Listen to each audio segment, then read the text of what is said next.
Welcome guys, welcome back to our channel. मैं सियाराम आपका स्वागत करता हूं फॉर्मूलेटर के इस धमाकेदार मंच पर।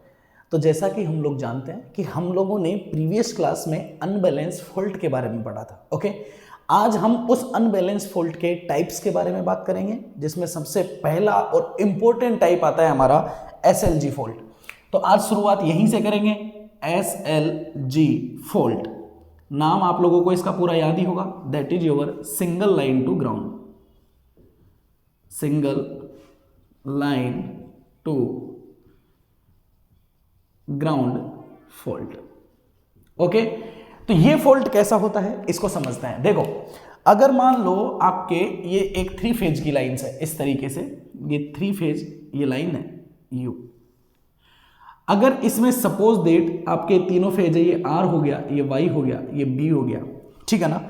अगर कोई भी एक पर्टिकुलर फेज, कोई भी एक particular line, okay, suppose that's your R, Y and B, अगर मान लो कोई भी एक लाइन टूट के कहां गिर जाए, जमीन पे गिर जाए। मैं और भी इसको थोड़ा सा इंपॉर्टेंट बना देता हूं, इसको मैं विद इंपेडेंस भी ले लेता हूं, ठीक है।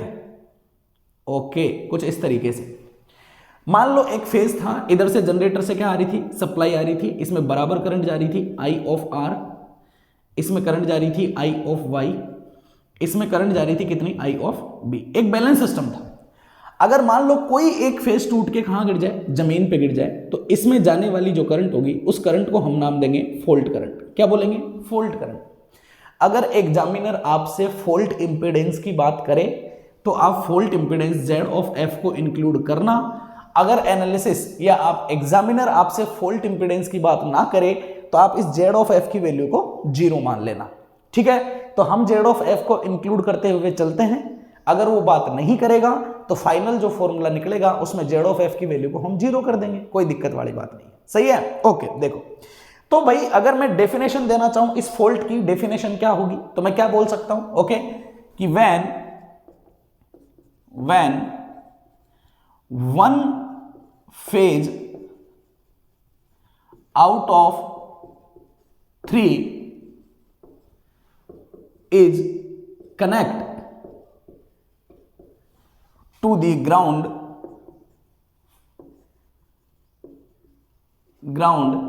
that type of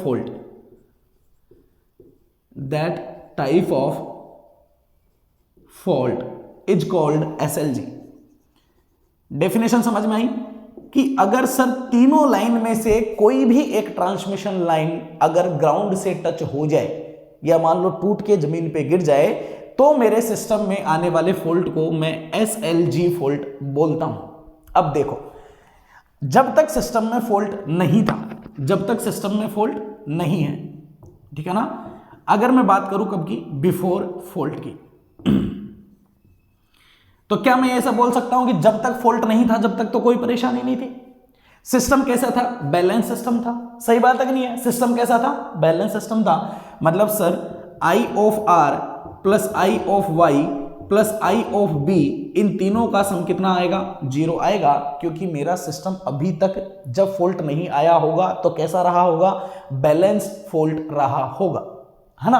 अब अगर मान लो सिस्टम में फॉल्ट आ जाए और तीनों करंट का बिहेवियर ऐसा होगा, अगर बैलेंस है सिस्टम तो magnitude of each current must be same, यही होगा बेटा। अगर मान लो सिस्टम में फॉल्ट आ जाए तो फॉल्ट आने के बाद की क्या सिचुएशन रहेगी, आफ्टर फॉल्ट क्या होगा। देखो, मान लो मैंने एक फेज ले लिया, R फेज ले लिया, मैंने बोला R फेज पे क्या आ गया है, फॉल्ट आ गया, ठीक है ना।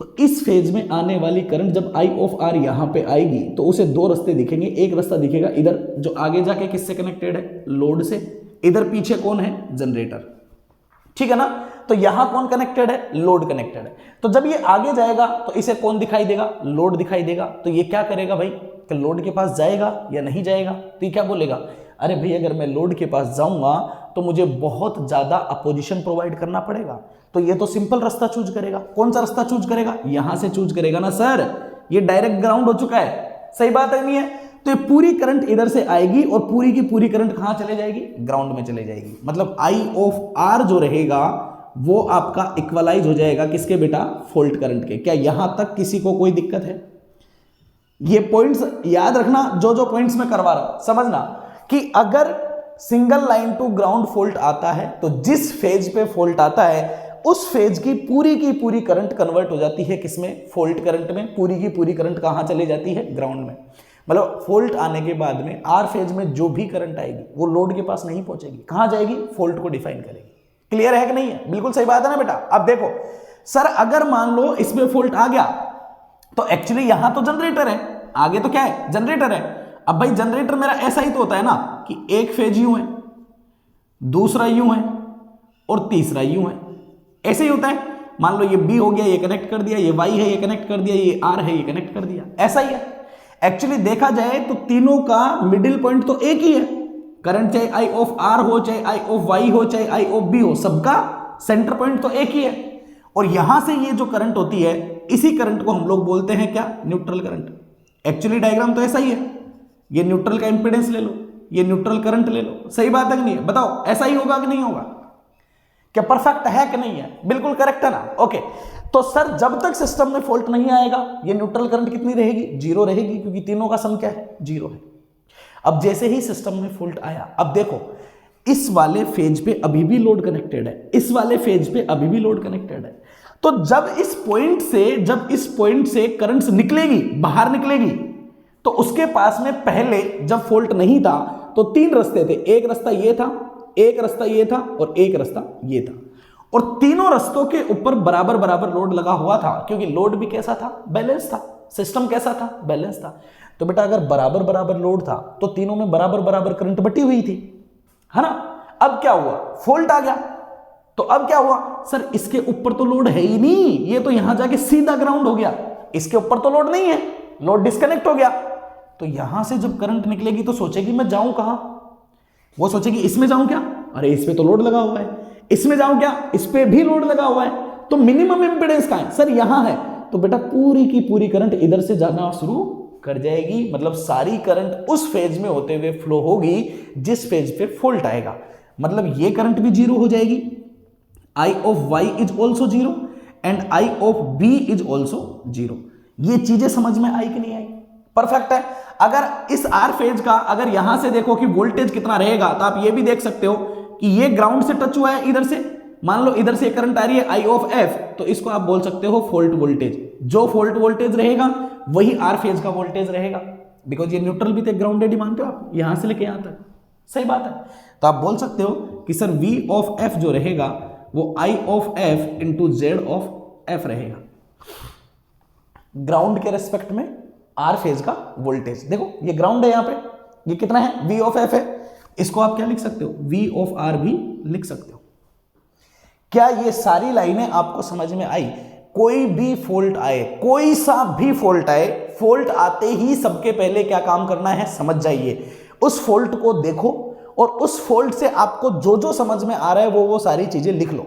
जैसे मुझे क्या क्या समझ में आया, अगर ट्रांसमिशन लाइन टूट के जमीन पे गिरेगी तो इस फेज का पूरा करंट फॉल्ट करंट में बदल जाएगा, परफेक्ट। दूसरी चीज, इस पे इंपीडेंस बिल्कुल कम हो जाएगा, ये लोड से कनेक्टेड है, ये लोड से कनेक्टेड है, तो जनरेटर से निकलने वाली करंट हमेशा लो इंपीडेंस वाला रास्ता चूज करती है, तो करंट कभी भी ये रास्ता और ये रास्ता चूज नहीं करेगी, पूरी करंट ये वाला रास्ता चूज करेगी।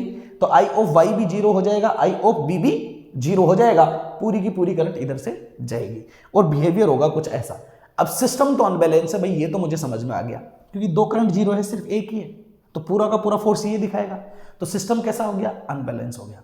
अब क्या इस डायग्राम को देख के, क्या इस फॉल्ट को देख के ये सारी कहानी आपको समझ में आई या नहीं आई, बिल्कुल सही है। अभी मैंने कैलकुलेशन करना शुरू नहीं किया है, अभी मैंने फॉल्ट का नाम देख के, डायग्राम देख के और सारी जो मुझे समझ में आया मैंने लिख दिया, परफेक्ट है ना। ओके अब चलो थोड़ा सा आगे कहानी को इंटरेस्टिंग बनाते हैं। सोचो भाई क्या हुआ, सर फॉल्ट आया, फॉल्ट कैसा था, अनबैलेंस था। इस डेफिनेशन को हटा दूं ना मैं, ओके अब देखो फॉल्ट मेरा अनबैलेंस फॉल्ट था। भाई अनबैलेंस फॉल्ट को सॉल्व करने के लिए हम लोगों ने एक मेथड बनाया था। फॉल्ट कैसा है बेटा, अनबैलेंस है। अब अनबैलेंस को सॉल्व करने का मेथड बताया था, mathematical tool, positive sequence, negative sequence और जीरो सीक्वेंस हम इसे क्या कर देते हैं, ब्रेक डाउन कर देते हैं। परफेक्ट है ना, बिल्कुल सही है। देखो जरा, अब आपको फॉल्ट करंट दिख रही है, आर फेज की करंट है आपके पास में, वाई फेज की करंट है आपके पास में, बी फेज की करंट है, अनबैलेंस करंट आपके पास है। क्या पॉजिटिव नेगेटिव जीरो सीक्वेंस की करंट है क्या? नहीं है। क्या निकाल सकते हैं क्या हम लोग? बिल्कुल निकाल सकते हैं, कल निकालना सीखा था, बिल्कुल सही है ना, यूज कर सकते हैं। ओके, क्या होगा अगर मैं लिखूं कि सर अगर जीरो सीक्वेंस की करंट चाहिए, अगर पॉजिटिव सीक्वेंस की करंट चाहिए, कल की मेहनत को यूज में ले लेते हैं, अगर नेगेटिव सीक्वेंस की करंट चाहिए, ठीक है ना, तो ये हो गई मेरी तीनों करंट्स। क्या रिलेशन होता है?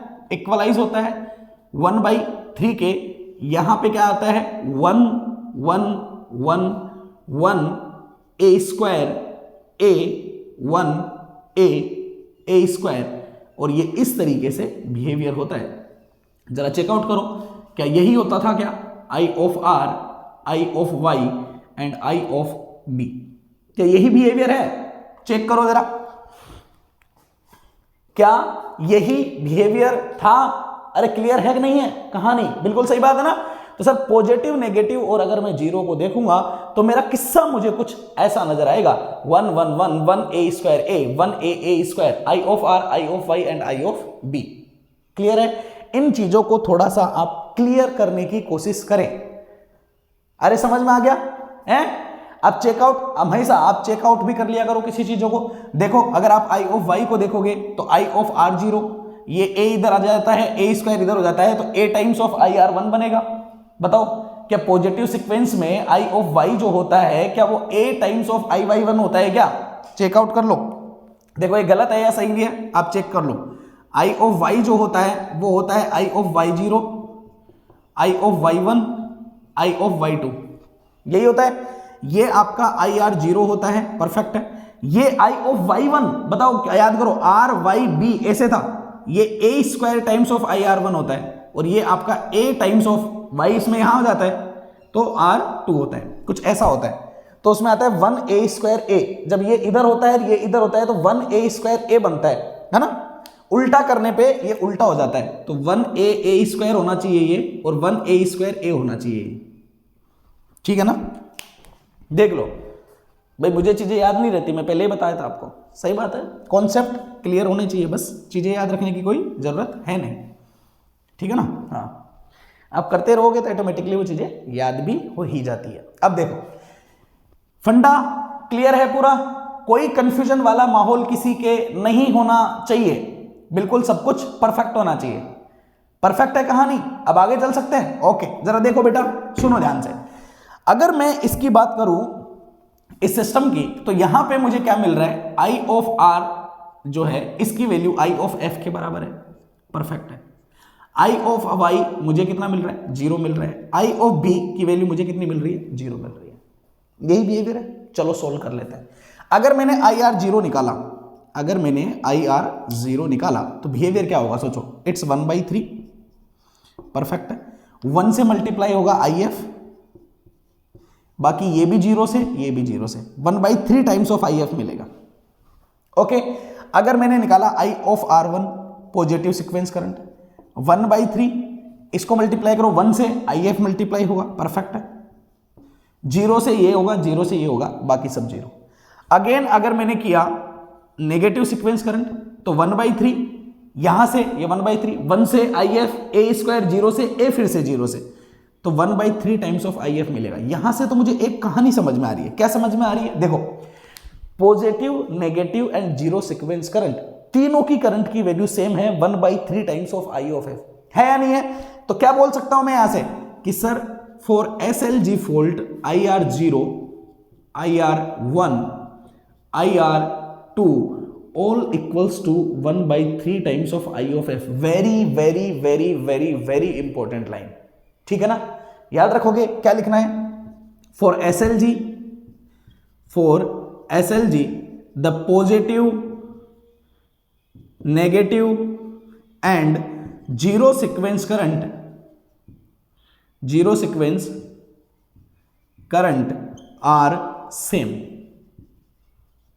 ओके, जीरो सीक्वेंस करंट कैसी होती है, सेम होती है, तीनों का मैग्नीट्यूड सेम होता है। क्लियर है कि नहीं है? और कितनी होती है ये, 1/3 टाइम्स ऑफ फॉल्ट करंट के बराबर ये पाई जाती है। तो यहां से हमें एक बात समझ में आ गई, सर कैलकुलेशन तो हमें फॉल्ट करंट ही करनी थी ना, फॉल्ट करंट को ही निकालना था। तो 3 टाइम्स ऑफ कोई सी भी करंट कर दो आप, मान लो आप लोगों ने कर दिया 3 times of positive sequence current कर दिया, क्योंकि भाई पॉजिटिव सीक्वेंस से हम बहुत अच्छे से वाकिफ होते हैं, है ना। पॉजिटिव सीक्वेंस हमारे जनरेटर का नॉर्मल कंडीशन में भी होता है, तो इसको कैलकुलेट करना हमारे लिए बहुत आसान है, ठीक है ना। तो I of F equal to 3 times of मैंने क्या लिख दिया, आई आर 1 लिख दिया। क्या यहां तक बेटा किसी को कोई दिक्कत है क्या? Any confusion about it? पूरी कहानी क्लियर है, सब कुछ समझ में आया कि नहीं आया? बिल्कुल सही बात है। अब आगे चल सकते हैं थोड़ा सा, ओके। अब देखो जरा ध्यान से, और क्या मिला मुझे, देखो मैं इसको यूज कर चुका हूं, इसको मैं यूज कर चुका हूं, इसको मैं यूज कर चुका हूं, इन तीनों पैरामीटर्स को मैं यहां पे यूज में ले चुका हूं। अगर इसके बाद में अगर मैं और आगे चलूं तो एक और इक्वेशन लिखी थी मैंने कि V of R equal to V F equal to I F Z F.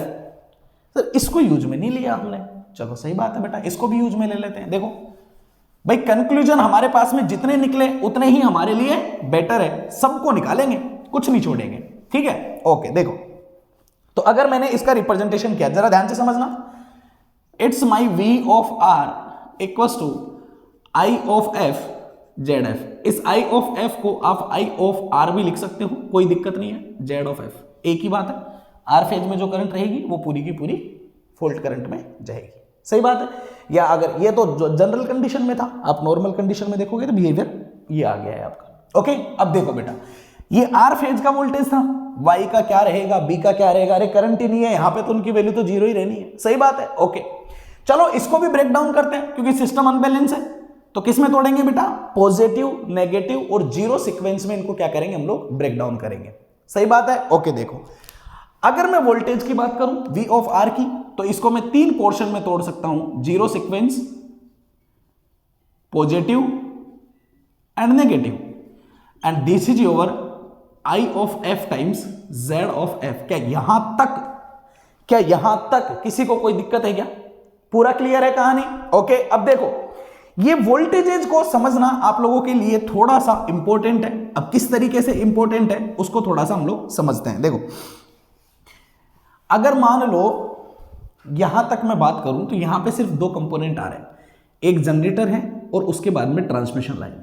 Generator की वाइंडिंग का भी रिएक्टेंस होता है, ट्रांसमिशन लाइन का भी रिएक्टेंस होता है। वाइंडिंग का भी रिएक्टेंस है, ट्रांसमिशन लाइन का भी रिएक्टेंस है, वाइंडिंग का भी है, ट्रांसमिशन लाइन का भी, सही बात है, ओके। अगर मैं बात करूं, मतलब जनरेटर ही आ रहा है मेनली, ओके। अगर मैं बात करूं बेटा किसकी, पॉजिटिव सीक्वेंस की, किसके लिए बात कर रहा हूं, जनरेटर के लिए बात कर रहा हूं, ओके। एक टॉपिक कि sequential component of all the system, वो हम लोगों ने नहीं किया है, अभी मैं उसको थोड़ी देर में बता दूंगा। पहले एसएलजी को समझ लेते हैं, फिर उसको भी हम लोग क्लियर कर लेंगे, कोई दिक्कत वाली बात नहीं है। अब समझिए, अगर मैं पॉजिटिव सीक्वेंस की बात करूं तो पॉजिटिव सीक्वेंस के लिए मैंने कल क्या क्या चीजें बताई थी कि in case of positive sequence generator जो होता है वो only and only positive sequence के लिए ईएमएफ डेवलप करता है, उसके अलावा वो कभी भी ईएमएफ डेवलप नहीं करता है। क्लियर है, परफेक्ट है।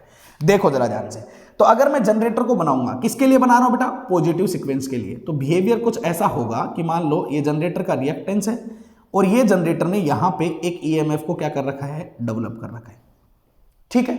जाने वाली करंट को पॉजिटिव सीक्वेंस करंट बोल देता हूं, आई ऑफ R1, है ना। जनरेटर के ऊपर मिलने वाले वोल्टेज को टर्मिनल वोल्टेज बोल देता हूं, V ऑफ R1, कोई दिक्कत नहीं है, पॉजिटिव सीक्वेंस का करंट है, सही बात है। अगर मान लो आप बोल रहे हो सर फॉल्ट टर्मिनल पे नहीं आ रहा, आगे जा क्या रहा है, तो बेटा उसका भी कोई रिएक्टेंस होगा, वो रिएक्टेंस और ये रिएक्टेंस दोनों सीरीज में होंगे, दोनों को जोड़ देना, टोटल आ जाएगा, तो दिक्कत कोई नहीं है, ओके। जो भी रिएक्टेंस होगा उसको मान लो मैंने बोल दिया पॉजिटिव सीक्वेंस का reactance J of X1। Clear है कहानी, देखो जरा प्यार से, समझ में आया, इंटरेस्टिंग है, कोई मतलब नहीं है। क्या पॉजिटिव सीक्वेंस को मैंने पूरा बनाया, क्या ध्यान में रखोगे, अगर सर पॉजिटिव सीक्वेंस बना रहा हूं तो फ्लो होने वाली करंट को बोलूंगा पॉजिटिव सीक्वेंस करंट, आने वाले टर्मिनल वोल्टेज को बोलूंगा पॉजिटिव सीक्वेंस का वोल्टेज। और अगर मैं जनरेटर को बनाऊंगा तो जनरेटर के पास में होती है वाइंडिंग और उसका होता है ईएमएफ। पॉजिटिव सीक्वेंस के केस में ईएमएफ डेवलप होता है, ये हम लोगों ने कल ही देख लिया था, परफेक्ट है ना, ओके। अगर मैं इसमें केसीएल लगाऊं, अगर मैं इसमें इस तरीके से क्या करूं, घुमाऊं, केवीएल की इक्वेशन लगाऊं, तो क्या बनेगी बेटा बताओ जरा। ये क्या ऐसे ही लिखूंगा कि E minus I of R1 J of X1 equals to V of R1। क्या यहां तक इसको समझने में कोई दिक्कत है क्या किसी को? क्या पॉजिटिव सीक्वेंस के वोल्टेज को या टर्मिनल वोल्टेज को अगर मैं डिफाइन करूं तो क्या यही लिखूंगा? कोई कंफ्यूजन नहीं है ना किसी को? ओके, अब देखो नेक्स्ट थिंग, अगर मैं पॉजिटिव सीक्वेंस की बात ना करके अगर मैं बात करता किसकी, नेगेटिव सीक्वेंस की, तो समझिए क्या जनरेटर नेगेटिव सीक्वेंस के लिए कोई ईएमएफ डेवलप करता है क्या? नहीं करता है, क्योंकि ईएमएफ सिर्फ और सिर्फ पॉजिटिव सीक्वेंस के केस में क्या होता है, डेवलप होता है। परफेक्ट है ना चीज? ओके, अब देखिए अगर मैं यहां पे बात करता हूं तो ये होगा आपका ट्रांसमिशन लाइन का, ये हो गया आपका जनरेटर का रिएक्टेंस। कोई ईएमएफ आएगा? नहीं आएगा। क्या आएगा? और कुछ नहीं आएगा, बस आने वाला जो वोल्टेज रहेगा उसको आप क्या बोलोगे, नेगेटिव सीक्वेंस का वोल्टेज। ओके, फ्लो होने वाली करंट को क्या बोलोगे, नेगेटिव सीक्वेंस करंट, है ना, यू करंट जा रही है। आने वाले इंपीडेंस को, रिएक्टेंस को क्या बोलोगे, नेगेटिव सीक्वेंस का रिएक्टेंस। कोई दिक्कत नहीं है, परफेक्ट है ना? ओके, तो क्या होगा, देखो अगर आप रिएक्टेंस से कंफ्यूज हो रहे हो, आप अगर ये सोच रहे हो कि सर यहाँ पे वोल्टेज वो क्या बोलते हैं रेजिस्टेंस भी तो हो सकता है, तो कोई जरूरी नहीं है आप रिएक्टेंस ही लिखो, ठीक है ना, आप इंपीडेंस भी लिख सकते हो, है ना, मैं कोई उसकी नहीं बोल रहा हूं। आप यहाँ पे Z1 Z2 करके भी लिख सकते हो, इसको Z1 लिख देना, इसको Z2 लिख देना, कोई दिक्कत नहीं है, आप जो बोलोगे वैसे लिख लो, सही है ना। लेकिन बेसिकली डोमिनेंट आपका कौन होता है, रिएक्टेंस ही होता है, तो आपको एग्जाम में या क्वेश्चंस में अधिकतर रिएक्टेंस ही दिया जाएगा। ओके, हाँ, तो कंफ्यूज मत होना, अगर इंपीडेंस दे दे तो कोई दिक्कत नहीं है, जहां X1 X2 आ रहे थे वहां Z1 Z2 डाल देना। ओके, देखो इसमें लगाओ बेटा KVL, इधर से घूम के यूं करंट निकल रही है, सही बात है, तो वोल्टेज कैसा होगा यार, इसमें करंट इधर से इधर जा रही है, तो ये पॉजिटिव यहां होना चाहिए था, नेगेटिव यहां होना चाहिए था, आपने तो उल्टा ले लिया, कोई बात नहीं, उल्टा ले लिया तो आप ऐसे लिख दो ना, V of R2 equals to minus times of IR2। भाई KVL लगाना तो सबको आता ही होगा, J of X2, माइनस क्यों आया समझाने की जरूरत नहीं है ना, यू घूमेगा तो यहां पॉजिटिव यहां नेगेटिव आना चाहिए था, टर्मिनल आप लोगों के ऐसे हैं तो इसलिए मैंने नेगेटिव साइन लगा दिया। अब देखो अगर मैं बात करूं किसकी, जीरो सीक्वेंस की, इसको मैं थोड़ा सा हटा देता हूं, जगह निकाल लेते हैं। ओके, देखो किसकी बात करूं बेटा, जीरो सीक्वेंस की, तो जीरो सीक्वेंस में होता है रिएक्टेंस और जीरो सीक्वेंस में होता है न्यूट्रल का इंपीडेंस। देखो ये चीज ना मैं आप लोगों को बताने वाला हूं, ठीक है, इसको पहले डिराइव कर लेते हैं, उसके बाद में आप लोगों का पॉजिटिव, नेगेटिव और जीरो सीक्वेंस तीनों के लिए हर एक इक्विपमेंट्स की कहानी के बारे में हम लोग बात करने वाले हैं। इसके पहले ही कर लेनी चाहिए थी, ठीक है, लेकिन नहीं की, कोई बात नहीं, है ना, अब कर लेंगे। यहां थोड़ा सा इतना समझ लेना, ये हो गया आपका जीरो सीक्वेंस का रिएक्टेंस X ऑफ जीरो, ठीक है ना। ये इंपीडेंस जो होता है, जो आपका न्यूट्रल का इंपीडेंस, देखो मैंने एक बात बोली थी कि आपका जीरो सीक्वेंस करंट ही ओनली वो करंट है जो न्यूट्रल में होते हुए फ्लो होती है, ये मैंने कल की क्लास में समझाया था। तो मैंने ये बोला था कि न्यूट्रल का सर्किट सिर्फ और सिर्फ जीरो सीक्वेंस वाले सर्किट को अफेक्ट करेगा, उसके अलावा न्यूट्रल का कोई भी काम नहीं होता है। बिकॉज आपको ये बात पता है कि पॉजिटिव और नेगेटिव सीक्वेंस बैलेंस होते हैं, तो वो न्यूट्रल में कभी भी करंट को फ्लो नहीं कराते हैं। न्यूट्रल में जो करंट जाती है वो सिर्फ और सिर्फ जीरो सीक्वेंस करंट पाई जाती है। कहानी क्लियर है ना? ओके, अब देखो अगर मैं यहां देखूं फ्लो होने वाली करंट को अगर मैं बोल दूं जीरो सीक्वेंस करंट, आने वाले वोल्टेज को अगर मैं बोल दूं जीरो सीक्वेंस वोल्टेज, एक बात हमेशा ध्यान रखना, जीरो सीक्वेंस का रिप्रेजेंटेशन जब भी किया जाता है तो न्यूट्रल का जो इंपीडेंस होता है, जो यहां एक्चुअल इंपीडेंस होता है, वो यहां पे 3 टाइम्स अपीयर होता है, मतलब 3 टाइम्स ऑफ Zn। अगर यहां Zn है तो यहां 3 गुना दिखाई देगा। अब ये 3 गुना दिखाई क्यों देता है, क्या रीजन है, तसल्ली रखो, अभी बता दूंगा, ठीक है। पहले ये समझ लो कि कितना दिखाई देता है, 3 गुना दिखाई देता है। मैं जो भी लाइन बोलता हूं उसका प्रूफ जरूर देता हूं, ये पता है आपको, है ना, तो प्रूफ दूंगा, डेफिनेटली दूंगा, टेंशन ना लो।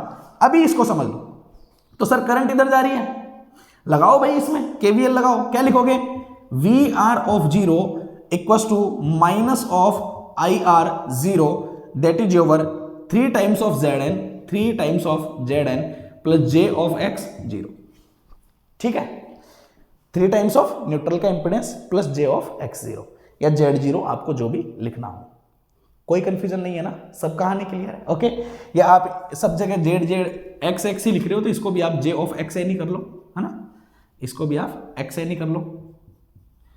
जब Z लिखने हो तो सब जगह Z लिख देना, J 3 times of XN, neutral का रिएक्टेंस। ओके, कोई कंफ्यूजन है यहां तक, चेकआउट करो, पूरा क्लियर है। ओके, तो पॉजिटिव सीक्वेंस का वोल्टेज कुछ ऐसा होता है, नेगेटिव का कुछ ऐसा होता है, जीरो का कुछ ऐसा होता है फॉर दी किसके लिए, आपके जनरेटर के केस में ऐसा बिहेवियर तीनों का पाया जाता है। कहानी क्लियर है? समझना, पॉजिटिव सीक्वेंस में ईएमएफ डेवलप होता है, नेगेटिव में कोई लेना देना नहीं है, और जीरो सीक्वेंस का लेना देना किससे होता है? न्यूट्रल से होता है, क्योंकि जीरो सीक्वेंस करंट ही अनबैलेंस कंपोनेंट को दिखाती है, और जो अनबैलेंस फिनोमिना होता है वो हमेशा ग्राउंड से कनेक्टेड होता है, वो हमेशा न्यूट्रल में होते हुए क्या होता है? फ्लो होता है। क्लियर है ना? ओके, तो अब हमें यहां पे क्या मिला था? Positive plus negative plus zero sequence, तीनों सीक्वेंस के वोल्टेज का सम मिला था। अब ये तो आप देख चुके हो पूरा कहानी, सही है? ओके, तो अगर मैं इसको, याद हो गया क्या? ये इक्वेशंस याद हो गई? डायरेक्ट उठा के डाल दूं, मैं इसको हटा दूं यहां से, इस डायग्राम को मिटा दूं इनको। ओके, हाँ, क्योंकि स्पेस की जरूरत पड़ेगी। ओके, देखो बेटा, हाँ, तो जीरो सीक्वेंस वोल्टेज कितना आया भाई बताओ? माइनस ऑफ आई आर, आगे से लो, थोड़ा लंबा इक्वेशन है, minus of I R zero, this is over, J को बाहर निकाल दो, 3 times of X N plus X of zero. Perfect है? ओके, वी आर टू, वो वी आर वन हो जाएगा plus E minus I of R one J of X one. V R two कितना है? Minus I of R two J of X two, और ये कितना मिल रहा है? I of F into Z of F. देखिए कहानी, फैक्टर इंटरेस्टिंग है, मजा आ रहा है। ओके, चेकआउट करो। अब देखो बेटा, अगर यहां पे आप देखो तो ई तो अकेला ये रह गया, ठीक है, ई है, I of R zero, I of R one, I of R two. अभी अभी हम लोगों ने देखा था कि for SLG fault I of R zero का magnitude I of R one और आई ऑफ आर टू तीनों के तीनों कैसे होते हैं? एक दूसरे के बराबर होते हैं। क्या ये कहानी आप लोगों को समझ में आई? क्या इंटरेस्टिंग है? फैक्टर क्लियर हुआ कि नहीं हुआ? सही बात है, परफेक्ट है। तो अगर मैं इसको देखूंगा तो क्या लिखूंगा? मैं बोलूंगा सर ये करंट और ये करंट तीनों बराबर है। मान लो तीनों को सेम सा चेंज कर देते हैं। आई आर जीरो को मैं लिख देता हूं क्या? आई आर वन, ये आई आर वन है, इसको भी मैं लिख देता हूं कितना? आई आर वन लिख देता हूं। तीनों को आई आर वन से चेंज कर देता हूं, तो क्या बचा? देखो, ये रह गया E minus I R one into this, I R one into this, I R one into this. तो एक काम करो, आई आर वन को कॉमन ही ले लो, इस जे को भी साथ में कॉमन ही ले लो। यहां क्या बचा? 3 times of X N plus X zero. कोई दिक्कत है? यहां क्या बचा? माइनस साइन सबका मैंने बाहर ले लिया है। यहां क्या है? x1, यहां क्या है? x2। पूरा सम किसके बराबर है? I of F into Z of F. क्या ये इक्वेशन समझ में आई है क्या सबको? चेकआउट करो जरा, क्या ये इक्वेशन सबको समझ में आ गई या नहीं आई है? क्लियर है कहानी? अरे क्या ये इक्वेशन सबको समझ में आई है? देखो भाई, हमने कैलकुलेशन किसके लिए कर रहे हैं? सर सिस्टम में फॉल्ट आया है, तो हम ये देखेंगे कि ये फॉल्ट करंट कितनी है। कैलकुलेशन हमारी इसलिए है कि हम फॉल्ट करंट को निकालना चाहते हैं। अब फॉल्ट करंट कहां है? ये, तो इस आई ऑफ एफ की वैल्यू निकालनी है हम लोगों ने। लेकिन यहां पे एक करंट और आ रही है, ये आई ऑफ आर वन। क्या आई ऑफ एफ में और आई और आर वन में कोई रिलेशन होता है क्या? बिल्कुल होता है। ये तीनों की तीनों करंट इक्वल होती है 1/3 times of I of F. बताओ होती है कि नहीं होती है? सही है ना सर? इस आई ऑफ आर वन को मैं 1/3 टाइम्स ऑफ आई एफ लिख सकता हूं, लिख सकता हूं, कोई प्रॉब्लम वाली बात नहीं है। सही है? या अगर इतना कंफ्यूज है तो आई ऑफ को एक बार एक काम करो, आप क्या लिख लो? 3 times of I R one लिख लो। इसको आप ऐसे लिख दो, equals to 3 times of I of R one Z of F. लिख सकते हो ना? अब तो क्लियर है, इधर भी आई आर वन, इधर भी आई आर वन। इस आई आर वन को उधर ले जाओ, इधर अकेला रह गया ई, आई आर वन गया उधर, आई आर वन को ले लिया आपने कॉमन। देखो ये पूरे कंपोनेंट तो थे ही सही, 3 times of X N, X zero, X one, X two, एक कंपोनेंट और आ गया 3 टाइम्स ऑफ जेड एफ, और ये बराबर हो गया। अगर यहां से आई ऑफ आर वन में निकालो तो कैसे निकालूंगा? इसको लाके पूरी को डिवाइड कर दो ई से। परफेक्ट है भाई? तो अगर मैंने निकाला कि आई ऑफ आर वन क्या आएगा बताओ? ये इसके डिवाइड में जाएगा। परफेक्ट है, ये हो जाएगा आपका ई डिवाइड बाई, देखो जरा कितना बन रहा है ये, ठीक है ना? ये बन गया आपका 3 times of X N, X zero, X one, X two और 3 टाइम्स ऑफ जेड एफ या एक्स एफ। अगर वो जेड एफ की बात नहीं करे तो इस वाली क्वांटिटी को जीरो पुट कर देना, लेकिन अगर बात करें तो ध्यान में रखना 3 टाइम्स ऑफ जेड एफ भी आता है।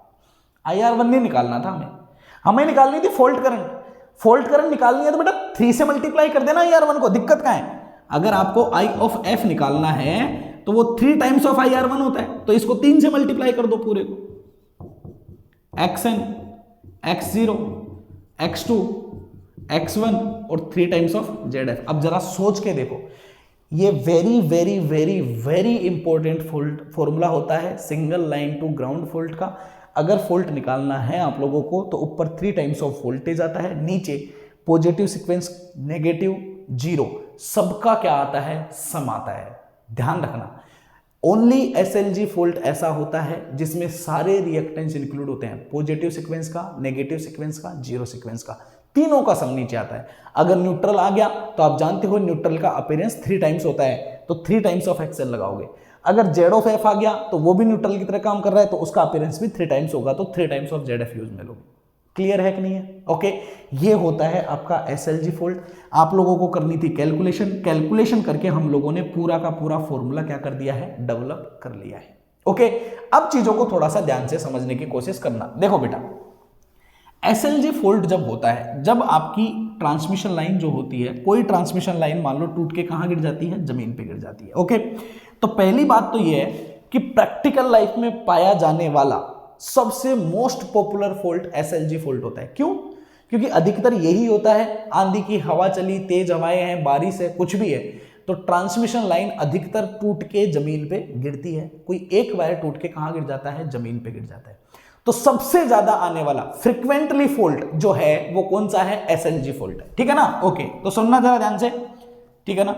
तो सुनना, SLG fault is the most popular और frequently occur in the system। ठीक है, ध्यान से समझना, सबसे ज्यादा जो फॉल्ट आता है वो कौन सा आता है? SLG आता है। तो जैसे ही ये फॉल्ट आता है, सबसे पहला काम किसका होता है? रिले का होता है कि रिले इसको क्या करे? सेंस करे। तो सबसे ज्यादा जो सेंस करने की जरूरत पड़ती है किसको? रिले को। वो कौन सा फॉल्ट करने की पड़ती है? SLG करने की पड़ती है। सही बात है। देखो, जैसे सर्किट ब्रेकर में हम लोगों ने रेटिंग देखी थी, तो किससे आई थी? 3 फेज से आई थी, क्योंकि सबसे ज्यादा फॉल्ट करंट का मैग्नीट्यूड उसका था। सबसे ज्यादा फ्रिक्वेंटली कौन आता है? ये आता है। तो सबसे ज्यादा जो सेंस करने की कैपेबिलिटी होनी चाहिए वो इस फॉल्ट को करने की होनी चाहिए। क्लियर है कि नहीं है? ओके, तो ये ध्यान रखना कि द रेटिंग ऑफ रिले, ये किसके लिए वर्क करता है? रिले के लिए। The rating of the relay, rating का मतलब यहां पे समझ रहे हो ना? रेटिंग का मतलब क्या है? रेटिंग का मतलब है पिकअप करंट या पिकअप वैल्यूज। जानते हो आप पिकअप वैल्यू क्या होती है? जानते हो अच्छे से, है ना? तो rating of the relay is decided by the SLG fault. ठीक है ना? तो रिले की रेटिंग डिसाइड करने में कौन से फॉल्ट का यूज में लिया जाता है? SLG फॉल्ट का यूज में लिया जाता है। याद रहेगा या नहीं रहेगा? याद रहेगा ना? पूरी कहानी याद रहेगी। ओके, अब क्या क्या चीजें आप लोगों के इंपॉर्टेंट यहां पे क्या समझ में आई?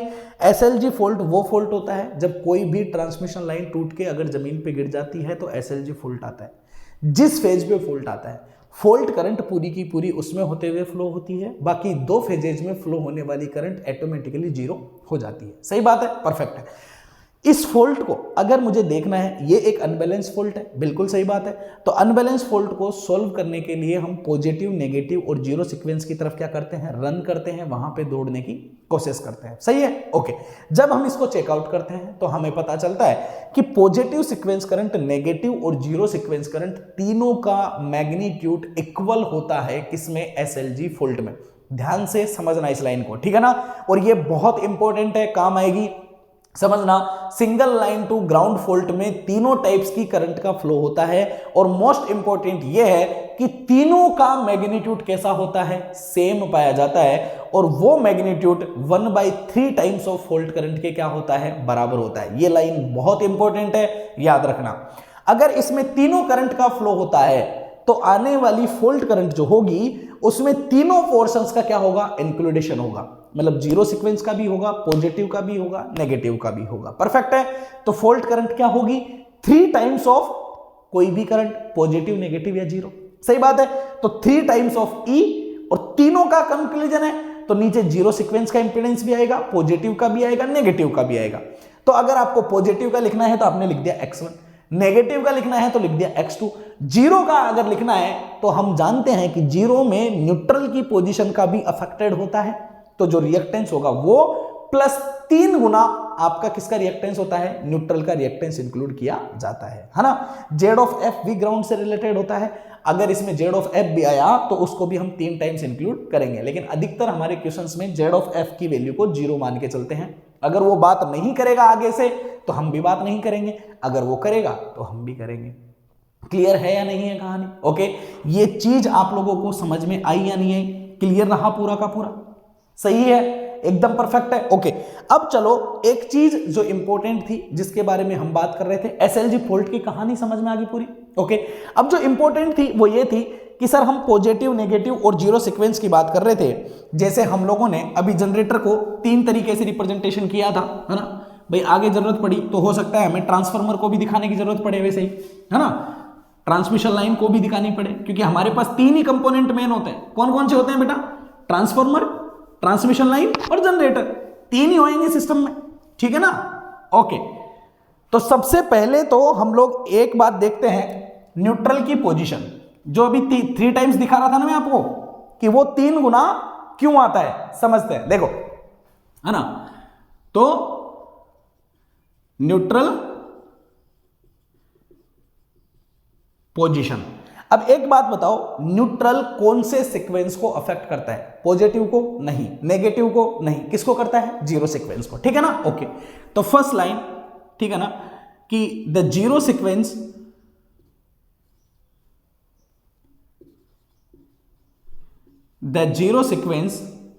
is the only one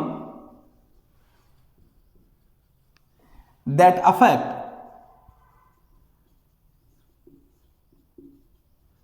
by the neutral impedance,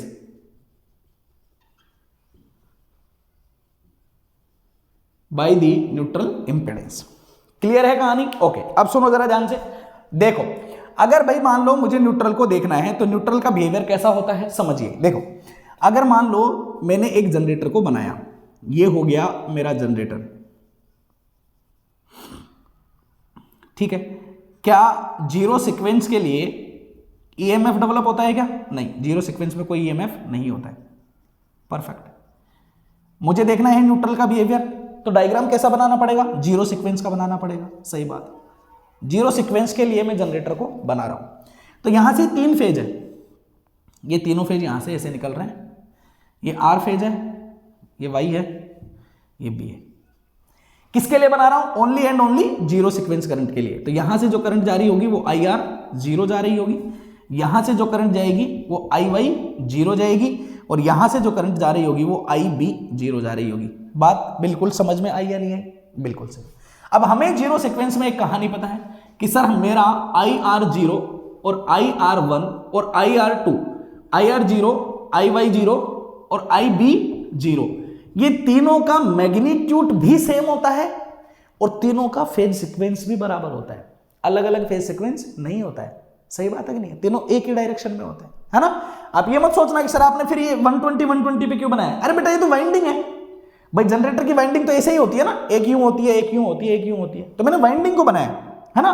current में फेज नहीं है। अगर मैं करंट्स को बनाऊंगा तो करंट को मैं ऐसे ही बनाऊंगा तीनों को, कि तीनों एक ही डायरेक्शन में फ्लो हो रही है। परफेक्ट है ना। ओके, अब यहां पे मान लो ये है आपका न्यूट्रल, ये इस तरीके से ये है न्यूट्रल, ये है न्यूट्रल का इंपेडेंस x ऑफ n, और यहां से करंट जा रही है मान लो कितनी, i ऑफ n। यहां तक कोई दिक्कत है? यहां तक कोई दिक्कत है? नहीं। ओके, जीरो सीक्वेंस का हो गया पूरा, न्यूट्रल का करंट हो गया I R zero, I Y zero. अगर मुझे किसी भी, मान लो ये आपका न्यूट्रल है, अगर मुझे किसी फेज का वोल्टेज देखना है, फेज वोल्टेज, तो मैं लगाऊंगा पॉजिटिव साइन यहां पे, neutral dot dot dot dot कर लो, नेगेटिव साइन यहां पे। ये जो वोल्टेज रहेगा, ये वोल्टेज रहेगा आपका V R zero, zero sequence का वोल्टेज। सही बात है। मतलब कहां से देख रहे हो आप? Ground two phase, ground two phase देख रहे हो आप, सही है, या आप न्यूट्रल को भी हटा दो, चाहिए ऐसे कर लो। कहां देख रहे हो आप? Ground two phase. एक फेज वोल्टेज, एक ट्रांसमिशन लाइन है, उसका ग्राउंड के रेस्पेक्ट में वोल्टेज देख रहे हो, वही वोल्टेज आपका जीरो सीक्वेंस का आएगा, सही बात है, ओके। तो अगर मुझे वोल्टेज देखना है तो सर कैसे देखूंगा? बेटा जब आप वोल्टेज या कुछ भी देखते हो किसी सीक्वेंस में, अगर आप मान लो केवीएल या केसीएल कुछ लगाते हो तो ऐसे ही लगाते हो ना, जैसे ये वोल्टेज है, ये यूं है, ये यूं है, मान लो यहां से घूमना शुरू किया तो पूरे में घूम के यहां से घूम के यूं वापस आते हो, यही करते हो, पूरा लूप बनाते हो। अब मैं ग्राउंड के रेस्पेक्ट में क्या कर रहा हूं? ये वोल्टेज देख रहा हूं, तो ग्राउंड से शुरू करना पड़ेगा। अब ग्राउंड कहां है इसमें? ये रहा, यही है, यहीं से शुरू करो। यहां से करंट जा रही है यूं, एक्स ऑफ एन है, इसमें करंट जा रही है यूं ऊपर की तरफ, पॉजिटिव इधर आएगा, नेगेटिव इधर होगा। यहां से करंट गई, यूं गई, यहां जाने के बाद फिर इसमें करंट जा रही है, इसमें करंट कितनी है? अब देखो ये आई ऑफ एन कैसे कैसे बट रही है, वो मैं बात नहीं कर रहा हूं। इसमें करंट हम लोगों ने कितनी मानी है? I R zero. इसमें करंट कितनी मानी है? I N. ये तो पता है ना? अरे भाई ये बात तो पता है, ओके। तो चलो इक्वेशन लिखते हैं, यहां से लिखा, नीचे से ऊपर की तरफ गया, तो सेकेंडरी साइन कौन सा है? नेगेटिव है, ठीक है। तो माइनस ऑफ क्या बना? I of N X of N. फिर इधर गया, इस फेज तक पहुंचना है, यहां से गया, ऊपर जा रही है करंट, तो पॉजिटिव इधर, नेगेटिव इधर, सेकेंडरी साइड कौन सा है? नेगेटिव है, तो माइनस ऑफ करंट कितनी जा रही है इसमें से? आई आर जीरो। परफेक्ट है। यहां पे इंपेडेंस है मान लो इसका एक्स जीरो, ये यहां पे क्या आ गया? Voltage equals to over 3 times of V R zero. Checkout करना जरा, चेकआउट करना, क्लियर हुई है कहानी? देखो क्या ये इक्वेशन समझ में आई है सबको? यहां से मैं गया, यूं चलते हुए, यूं चलते हुए, यहां चलते हुए, यहां, तो किसी भी फेज का आप वाई पे भी लगाओगे तो भी यूं चल के यूं, आई वाई जीरो, यूं चल के यूं, आई बी जीरो, सब पे ऐसी इक्वेशन बनेगी जीरो सीक्वेंस के लिए, सही है ना? ओके। अब अगर मैं इस न्यूट्रल करंट की बात करूं तो देखो, अगर मैं इस नोड पे केसीएल लगाऊं तो आप जरा सोच के देखो, यहां से ये इनकमिंग करंट है, ये आउटगोइंग है, ये आउटगोइंग है, ये आउटगोइंग है, ठीक है ना? तो केसीएल अगर मैं अप्लाई करता हूं तो क्या लिखोगे? इनकमिंग है आई ऑफ एन, आउटगोइंग क्या है बेटा? I R zero, I Y zero और आई बी जीरो। बताओ है कि नहीं है? अब तीनों का मैग्नीट्यूड और करंट फेज सब सेम है, सेम है, तो बेटा डायरेक्टली जोड़ दो ना तीनों को। इसको मैं 3 times of I R zero लिख सकता हूं कि नहीं लिख सकता हूं? बताओ जरा मेरे को। तो क्या मैं एक लाइन और बोल सकता हूं यहां पे? अब समझो, इंपॉर्टेंट, ये लाइन भी इंपॉर्टेंट है यहां पे, क्या कि सर न्यूट्रल में फ्लो होने वाली जो करंट होती है वो जीरो सीक्वेंस करंट की 3 गुना फ्लो होती है। अब 3 गुना क्यों? क्योंकि यहां से 1 2 3 करंट निकलती है, तीनों के मैग्नीट्यूड बराबर होते हैं, फेज तीनों के सेम होते हैं। तो एक इंपॉर्टेंट लाइन आपको यहां से और मिल गई, क्या मिली? द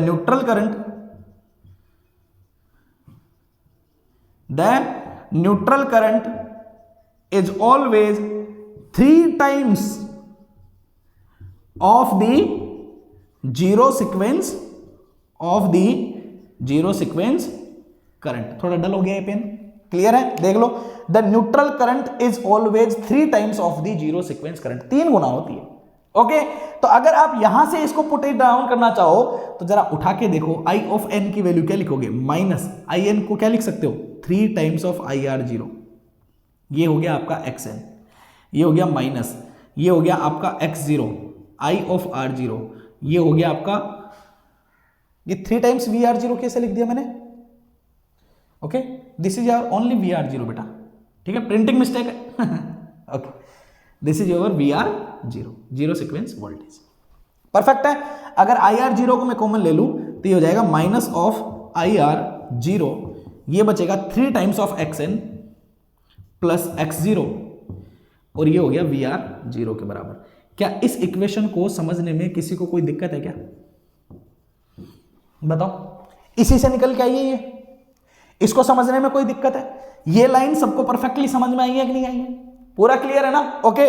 अब अगर चीजों को मैं थोड़ा सा ध्यान से समझते हैं हम लोग, है ना, तो अगर मैं इसको यहां से हटा दूं ना थोड़ा सा, ओके, चेक करो, ठीक है। देखो, एक डायग्राम बना रहा हूं मैं, जरा मुझे बताना क्या मैंने सही बनाया है क्या?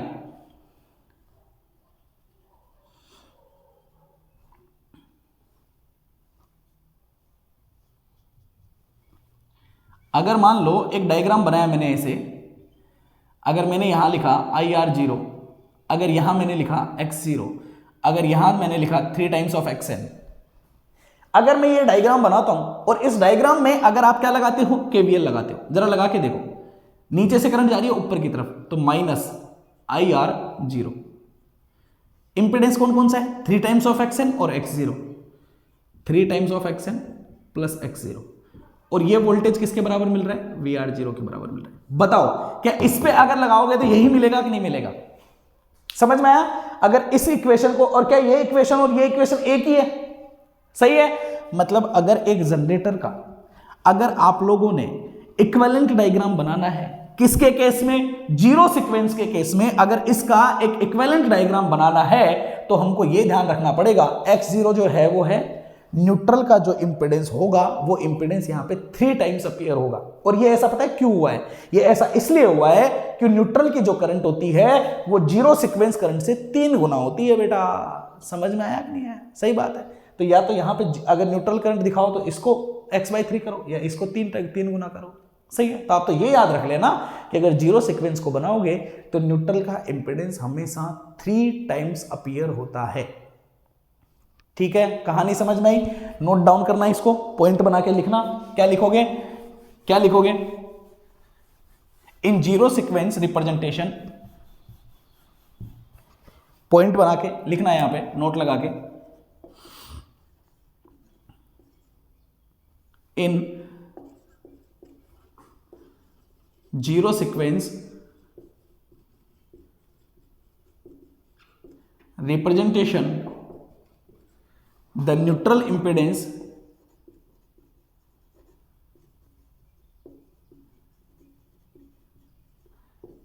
will appear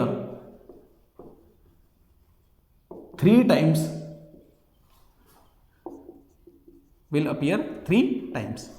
okay? तो ये कितना गुना? 3 गुना क्या करेगा, रिप्रेजेंटेशन करेगा। ये कहानी आप लोगों को समझ में आया या नहीं आया, ये इंपॉर्टेंट है। क्लियर हुआ? 3 गुना क्या देगा, रिप्रेजेंटेशन देगा। अब कहानी क्लियर हुई है? ओके, सही बात है। अब हम देखते हैं सिक्वेंशियल रिप्रेजेंटेशन। इनको हटा दूं मैं सबको, ठीक है ना? ओके, अब समझो भाई, हम बार बार बात कर रहे हैं पॉजिटिव सीक्वेंस की, नेगेटिव सीक्वेंस की, जीरो सीक्वेंस की, बार बार बात कर रहे हैं। और हमें पता है कि पावर सिस्टम में हमारे कुछ इक्विपमेंट्स है। कौन कौन से इक्विपमेंट है? जैसे भाई हमारा पास में हो गया जनरेटर, हमारे पास में क्या हो गया, ट्रांसफार्मर, और हमारे पास में क्या हो गया, ट्रांसमिशन लाइन। 3 ही इंपॉर्टेंट कंपोनेंट्स है हमारे पास में, ठीक है ना? तो अगर मुझे फॉल्ट आएगा तो मुझे सीक्वेंस रिप्रेजेंटेशन करना पड़ेगा तीनों का, सही है ना? तो हम कहते हैं कि सीक्वेंस रिप्रेजेंटेशन। ओके, एक एक को चेकआउट करते हैं। सपोज दैट सबके पहले मैं चेकआउट कर रहा हूं किसके लिए, जनरेटर के लिए। जनरेटर का मैंने अभी अभी थोड़ी देर पहले ही आप लोगों को बना के बता दिया था। वोल्टेज का बताया था एसएलजी में, तीनों के लिए बनाया था, पॉजिटिव, नेगेटिव, जीरो। फिर भी देख लो एक बार, अगर मैं जनरेटर को पॉजिटिव सीक्वेंस में दिखाऊंगा तो कैसे दिखाऊंगा बेटा? पॉजिटिव सीक्वेंस का रिएक्टेंस, और पॉजिटिव के केस में ये दिखाएगा क्या, ईएमएफ। ये लाइन इंपॉर्टेंट है, ध्यान से समझ लेना और लिख लेना कि in case of positive sequence या generator only and only represent the voltage in case of positive sequence representation. Perfect है। अगर मैं नेगेटिव का बनाऊंगा तो भी मैंने अभी अभी बना के बताया था आपको, it's looking like this, IR2 that's your VR2 that is your J of X2। अगर जीरो का दिखाओगे तो कहानी कुछ ऐसे ही है, जीरो का आएगा, उसमें न्यूट्रल का इंपेडेंस इंक्लूड हो जाता है, ठीक है? That is your IR0 that is your VR0, 3 times of XN and this is your X0। Clear है? ओके, तो फर्स्ट लाइन जनरेटर के लिए क्या लिखोगे, इंपॉर्टेंट समझना। Okay, the EMF is only and only develop in case of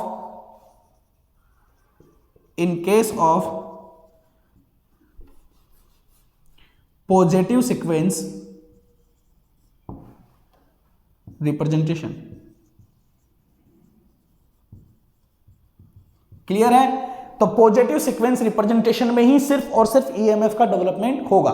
इसकी line हम लिख चुके हैं अभी थोड़ी देर पहले, ये क्लियर हो गया। अब देखो थोड़ी सी कहानी और समझिए, ये पॉजिटिव, नेगेटिव और जीरो होता क्या है। देखो बेटा, आप लोग जानते हो कि जनरेटर का बिहेवियर होता है रोटेशनल, सही बात है। और हम क्या करते हैं, पानी गिराते हैं रोटर के ऊपर और उसको रोटेट कराने की कोशिश करते हैं। जब हम लोग लोड लगाते हैं तो लोड क्या करता है, उस रोटेशन का अपोजिशन करता है। मतलब आपके जनरेटर में या मोटर की किसी की बात करो तो दो तरह के टॉर्क होते हैं, एक होता है सपोर्ट करने वाला, एक होता है अपोज करने वाला, है ना। अगर मैं जनरेटर की बात करूं तो रोटर पे हम लोग जो पानी गिराते हैं रोटर को घुमाने के लिए, जो मैकेनिकल टॉर्क हम लोग देते हैं, ये मैकेनिकल टॉर्क सपोर्ट करने का काम करता है। क्या करता है? सपोर्ट करता है उसको, क्या करने में, घुमाने में, रोटेट करवाने में। लेकिन अगर मैं बात करूं किसकी, इलेक्ट्रिकल। अब इलेक्ट्रिकल कौन सा है? इलेक्ट्रिकल जब हम लोड लगाते हैं भाई, जैसे पटना शहर पूरा का पूरा किसी जनरेटर के ऊपर लगा हुआ है ना, तो वो लोड ही तो है। लोड हमेशा क्या करता है, अपोजिशन करता है। मतलब इलेक्ट्रिकल ये क्या होता है, लोड होता है, और लोड हमेशा क्या करता है, अपोजिशन दिखाता है। तो ये घूमने का अपोजिशन करेगा, ये घूमने का क्या करेगा, सपोर्ट करेगा। मतलब जो भी कहानी है ना वो घूमने के ऊपर है। और जब एक रोटर घूमता है, जब उसमें करंट जाती है, तो आप जानते हो कि मशीन के अंदर मैग्नेटिक फील्ड का क्या होता है, डेवलपमेंट होता है।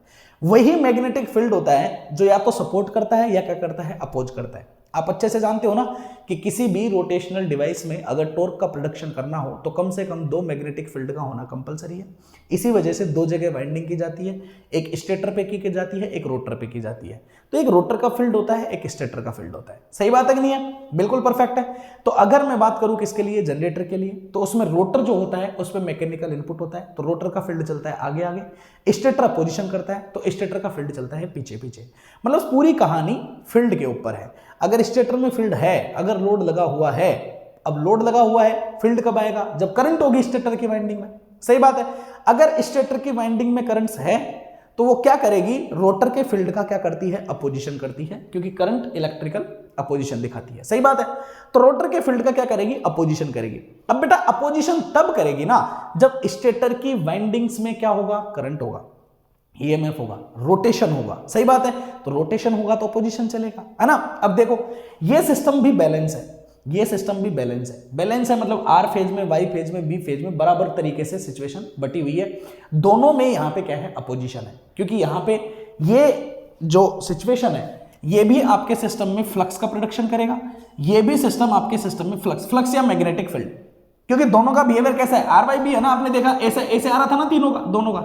तो पॉजिटिव से नेगेटिव सीक्वेंस की तरफ रोटेशन बताया था मैंने कि पॉजिटिव सीक्वेंस में यूं घूमती है क्लॉकवाइज, नेगेटिव सीक्वेंस में एंटी क्लॉकवाइज। मतलब घूम तो रही है, घूम रही है तो वो मैग्नेटिक फील्ड को दिखाएगा, एक रोटेशनल मैग्नेटिक फील्ड को दिखाएगा। और सपोर्ट और अपोजिशन मैग्नेटिक फील्ड में ही होता है। समझ में आया? ओके। तो इसमें भी मैग्नेटिक फील्ड होता है, ये भी मैग्नेटिक फील्ड को डेवलप करता है, बट ये क्या कोई मैग्नेटिक फील्ड को दिखाता है क्या?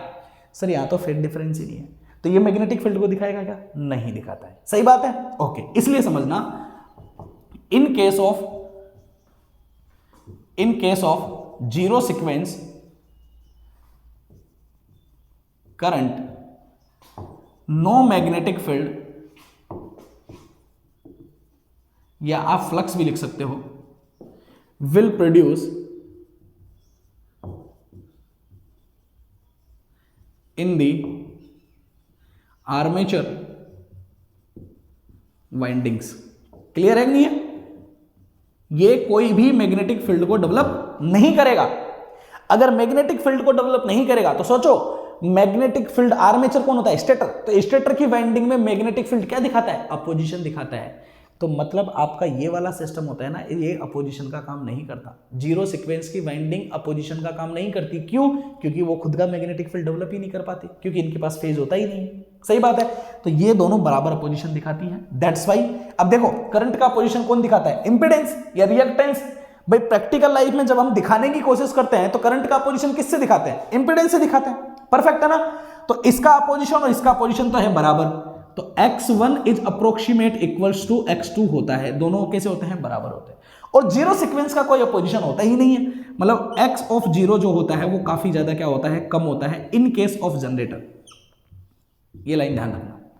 जनरेटर के केस में ऐसा होता है कि x1 और x2 की वैल्यू अप्रोक्सीमेट इक्वल होती है, जबकि x ऑफ जीरो आपका बहुत ज्यादा कम होता है। रीजन आपको समझ में आ गया होगा, बिकॉज जीरो सीक्वेंस करंट जो होती है इसमें फेज डिफरेंस नहीं पाया जाता, तो ये कोई भी रोटेटिंग मैग्नेटिक फील्ड को डेवलप नहीं करती है। तो आर्मेचर की वाइंडिंग में अगर ये मैग्नेटिक फील्ड डेवलप नहीं कर रही होगी तो ये जनरेटर में अपोजिशन का काम नहीं कर रही होगी। और अगर अपोजिशन को मुझे दिखाना है तो अपोजिशन हम इलेक्ट्रिकल क्वांटिटी में किससे दिखाते हैं? इंपीडेंस से, रिएक्टेंस से। समझ में आ गया? तो मतलब जीरो सीक्वेंस का अपोजिशन बहुत कम है। कहानी क्लियर हुई या नहीं? तीनों वायर अलग अलग जा रही है, करंट क्लियर है कहानी? इंपॉर्टेंट फैक्टर है। ओके, अब आगे चलें। तो that is your zero sequence का behaviour, that is your generator. तो सारी कहानी आई होप आप लोगों की क्लियर हो गई होगी। अब आगे चलते हैं। ओके, देखो इसको हटा दूं मैं, देखो ठीक है ना। हाँ, इसमें और भी कई कहानियां होती है, जैसे पॉजिटिव सीक्वेंस में डायरेक्ट और है ना, डायरेक्ट एक्सेस, क्वाड्रेचर एक्सेस होती है ना। तो उन सब पे इतना हम नहीं जाएंगे, x of D, x of Q, है ना, ट्रांजिएंट, सब ट्रांजिएंट, तो उनकी बात थोड़ी बहुत बता दूंगा मैं आगे जाके, ठीक है। ओके, हमारे लिए इतना ही इंपॉर्टेंट है, ठीक है, बिकॉज हम प्रोटेक्शन की बात कर रहे हैं, है ना, फॉल्ट एनालिसिस की इतनी बात नहीं कर रहे। ओके, अब देखो आगे सेकंड रिप्रेजेंटेशन, ट्रांसमिशन लाइन। अब बेटा एक बात बताओ, ट्रांसमिशन लाइन की कहानी तो बड़ी इंटरेस्टिंग है। अब इंटरेस्टिंग कैसे है सर? ना तो इसके पास कोई ईएमएफ है, सही बात है, कुछ नहीं है, ये तो नॉर्मल एक वायर है, इसमें आप करंट को क्या कर लो, फ्लो करा लो, बस दैट्स इट। और कोई इंपॉर्टेंट चीज है कि इसमें? नहीं है, बस एक वायर है, वायर में आप क्या कर लो, करंट को फ्लो करा लो, यही कहानी है ना। ओके, अब समझिए, अगर मैं बात करूं ट्रांसमिशन लाइन की, तो पहले तो इसकी बात करता हूं रिप्रेजेंटेशन की, ठीक है। अगर मैं बात करूं किसके लिए बेटा? पॉजिटिव सीक्वेंस के लिए, तो पॉजिटिव सीक्वेंस के लिए ट्रांसमिशन लाइन का रिप्रेजेंटेशन ये है, ये लो। अगर मैं बात करूं नेगेटिव के लिए, तो उसके भी लिए रिप्रेजेंटेशन ये है, क्योंकि सिंपल एक वायर है। जीरो के लिए बात करूं तो उसके लिए भी रिप्रेजेंटेशन ये है, क्योंकि ट्रांसमिशन लाइन का कोई ग्राउंड नहीं होता, सही बात है।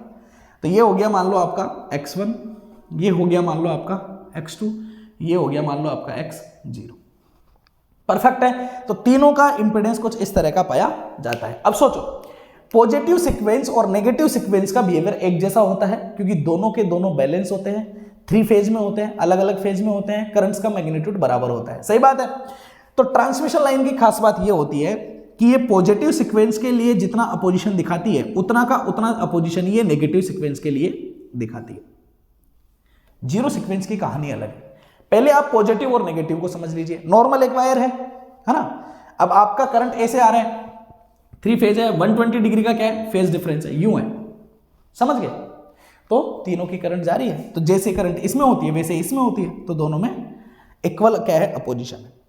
अब बात करता हूं मैं जीरो सीक्वेंस की, इसको थोड़ा समझो आप। जीरो सीक्वेंस में करंट्स होती तो साइनोसॉइडल है, मैग्नीट्यूड बराबर होता है, लेकिन बेटा फेज एक जैसा है, तीनों का फेज क्या है, बराबर है, एक कांस्टेंट मैग्नीट्यूड बराबर। जब करंट मैक्सिमम होगी तो तीनों की मैक्सिमम होगी, जब मिनिमम होगी तो तीनों की मिनिमम होगी। अब समझो, अगर आप इसको पॉजिटिव और नेगेटिव सीक्वेंस को बनाओगे ना, तो ऐसे बनाओगे, देखो जैसे आर फेज को बनाया मान लो, तो मान लो ये आर फेज है ना। अगर मान लो मैं वाई को बनाऊं, तो यहां से 120 डिग्री से लैग करेगा वाई। अगर मैं बी को बनाऊं तो वो और भी आगे चले जाएगा भाई, 240 के पास से। बताओ ऐसे रहेगा कि नहीं रहेगा? अगर मैं किसी भी पॉइंट को उठा लो, इसको आप चाहे और आगे बना लो, इसको चाहे आप और आगे बना लो, ऐसे ही होता है। R phase, Y phase, B phase, ये आर हो गया आपका, ये वाई हो गया, ये बी हो गया। अगर आप किसी भी पर्टिकुलर पॉइंट पे अगर कोई पॉइंट उठा लो, तो आप देखो वाई फेज की करंट इतनी है, आर फेज की करंट इतनी है और बी फेज की करंट इतनी है, तीनों का मैग्नीट्यूड अलग अलग है। जबकि आर फेज की मैक्सिमम करंट इतनी हो सकती है, वाई की मैक्सिमम इतनी हो सकती है, बी की मैक्सिमम इतनी हो सकती है। क्या तीनों की मैक्सिमम करंट एक साथ कभी हो पाएगी? क्या नहीं हो पाएगी। क्या तीनों की एक साथ करंट मैक्सिमम हो सकती है? क्या नहीं हो सकती है। मतलब अगर एक की मैक्सिमम, जैसे यहां पे अगर आप पॉइंट खींचोगे तो इसकी मैक्सिमम है, तो इसकी भी नहीं है, इसकी भी नहीं है। अगर आप यहां पे खींचोगे तो इसकी मैक्सिमम है, तो इन दोनों की मैक्सिमम नहीं है, सही बात है। मतलब सर तीनों फेजेज में करंट कभी भी एक साथ मैक्सिमम नहीं हो सकती है। दैट्स द इंपॉर्टेंट फैक्टर, नहीं हो सकती है, परफेक्ट है। तो अगर मेरे पास ये 3 फेजेज है तो आप जानते हो R phase, Y phase, B phase, transmission line का रिप्रेजेंटेशन बेसिकली रेजिस्टेंस विद क्या होता है, इंडक्टेंस होता है। अब रेजिस्टेंस जो होता है ये तो दिखाता है हीट को, कि जो करंट जाएगी वो जितना हीट डेवलप करेगी उस हिसाब से उसका रेजिस्टेंस होगा। तो ये तो कोई दिक्कत है नहीं, ये तो मटेरियल की प्रॉपर्टी है। खास बात बेटा इस इंडक्टर में आती है। किस में आती है? इंडक्टर में। इंडक्टेंस कितना होगा ट्रांसमिशन लाइन का, ये डिपेंड करता है किसके ऊपर? करंट के ऊपर। किसके ऊपर डिपेंड करता है? करंट के ऊपर। अब करंट के ऊपर भाई इसमें मान लो आर फेज में करंट जा रही है तो वो साइनोसॉइडल जा रही है ए से, कोई दिक्कत नहीं है, तो ये खुद का कुछ ना कुछ इंडक्टेंस दिखा लेगा, एल ऑफ आर।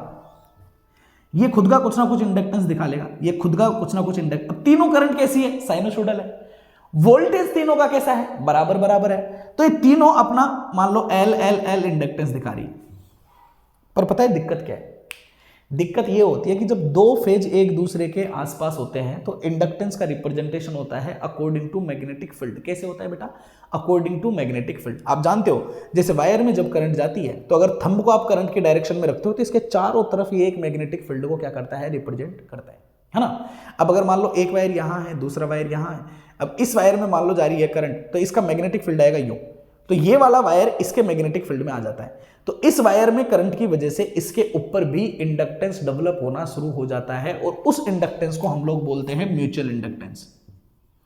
क्या बोलते हैं? Mutual inductance. समझ में आई कहानी? अब ये म्यूचुअल इंडक्टेंस इसमें फ्लो होने वाली करंट के ऊपर है। अब सोचो अगर इसमें फ्लो होने वाली करंट के ऊपर इसके ऊपर आ रहा है तो बेटा इसमें भी तो करंट जा रही है, तो इसकी वजह से इसके ऊपर आएगा। दोनों में आएगा कि नहीं आएगा? सही है। अगर दोनों में करंट एक डायरेक्शन में है तो दोनों एक दूसरे का अपोजिशन करेंगे, जबरदस्त तरीके से जुड़ जाएंगे इंडक्टेंस, ठीक है ना। अगर दोनों एक दूसरे के अगर अपोजिट डायरेक्शन में करंट्स है तो दोनों का माइनस हो जाएगा। तो इंडक्टिव इफेक्ट कब बढ़ जाता है, कब घट जाता है? दो चीजें हैं, अगर दोनों में करंट एट ए टाइम पे एक ही डायरेक्शन में है, और दूसरी बात अगर दोनों में करंट मैक्सिमम है।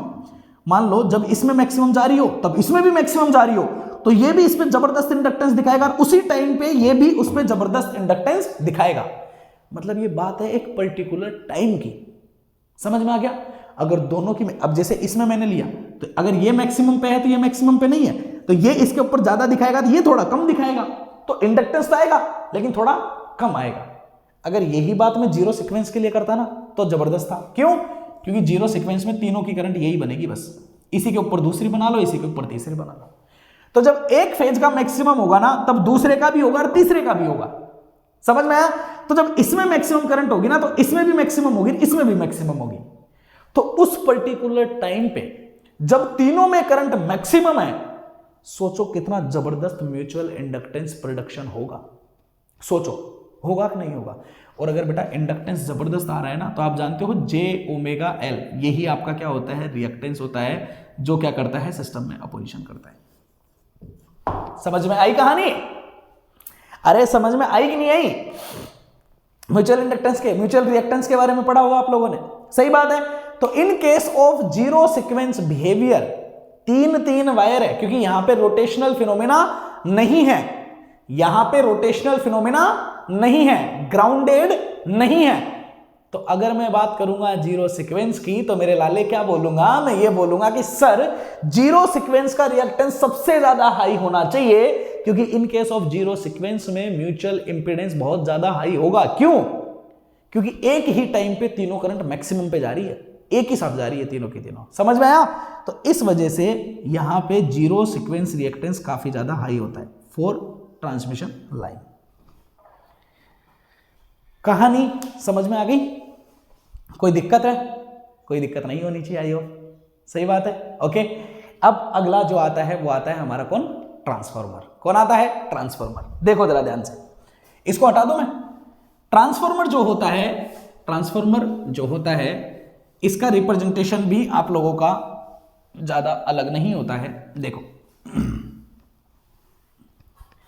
समझिए, फॉर ट्रांसफार्मर देखो बेटा, ट्रांसफार्मर में भी नॉर्मल वायर होते हैं, ये कोई ईएमएफ को डेवलप नहीं करता है ना।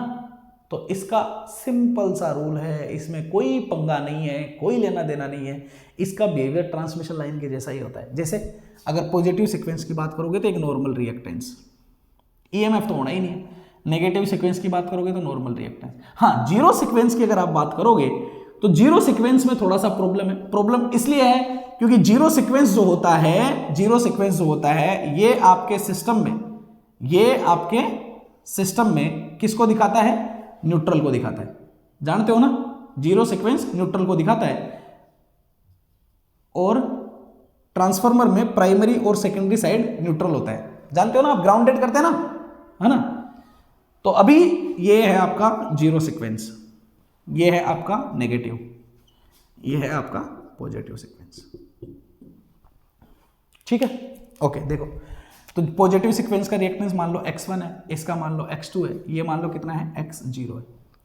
कहानी same as transmission line, x1 equals to x2 and it's lower than x of 0। क्या रीजन है? सेम रीजन है, म्यूचुअल रिएक्टेंस। क्लियर है? ओके। तो पॉजिटिव और नेगेटिव सीक्वेंस में तो कोई दिक्कत है ही नहीं। हाँ, जीरो सीक्वेंस में प्राइमरी साइड और सेकेंडरी साइड कैसा होता है? ग्राउंडेड होता है। ये जानते हो ना, स्टार कनेक्टेड हो सकता है, डेल्टा हो सकता है, तो स्टार स्टार हो सकता है, डेल्टा डेल्टा हो सकता है, स्टार डेल्टा डेल्टा स्टार। तो जीरो सीक्वेंस का रिप्रेजेंटेशन इंटरेस्टिंग हो जाता है किसका? ट्रांसफार्मर का। अब देखो यार, जीरो सीक्वेंस का रिप्रेजेंटेशन अपन अगली क्लास में जीरो सीक्वेंस का रिप्रेजेंटेशन भी देखेंगे और साथ में अगला फॉल्ट भी देखेंगे, एलएल फॉल्ट। ठीक है ना, एक ज़्यादा लंबी ना हो जाए, है ना। तो जीरो सीक्वेंस का उसमें डाल देंगे अपन। ओके, बाकी का तो समझ में आ गया, सब क्लियर है? Okay, thank you very much, मिलता हूँ अगली क्लास में। Thank you. Okay, thank you बेटा।